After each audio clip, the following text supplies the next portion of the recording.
આપણે short circuit બહુ સહજ ભાવે બોલીએ છીએ કે શોર્ટ સર્કિટ થયું અને આગ લાગી, પણ એ શોર્ટ સર્કિટ શું છે,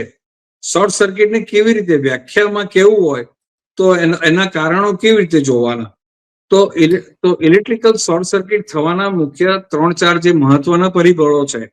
કે ઓવરહીટિંગ, વધુ પડતી ગરમીને કારણે, કે તમારી પાસે વપરાશ કરતા ઇલેક્ટ્રિક રાજેશભાઈ, આપણે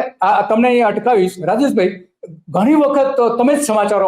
અમને પત્રકારોને આપતા હતા કે ભાઈ ઘરની અંદર ગુંગળાઈ જવાને મોત થયું, તો એ ગુંગળાવાના કારણે વધારે મોત થતા હોય છે, તો એ કઈ રીતે નિવારી શકાય? લોકો શું પોતે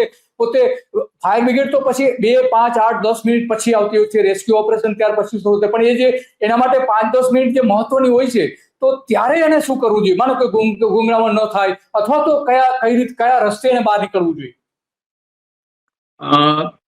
આગની અંદર મૃત્યુ થવા કરતા સીધી ગરમી, એટલે ગરમીની અંદર માણસ ફસાય અને ગરમીમાં શરીર દાઝે ને મૃત્યુ પામે, એના કરતા એ પૂર્વેની જે શરૂઆતની 7-8 મિનિટનો જે પ્રશ્ન હોય છે, એ ખાસ કરીને ગુંગળાવાળાને કારણે, ધુમાડાને કારણે, ગુંગળામણને કારણે મૃત્યુનો આંક વધારે હોય છે અને શક્યતાઓ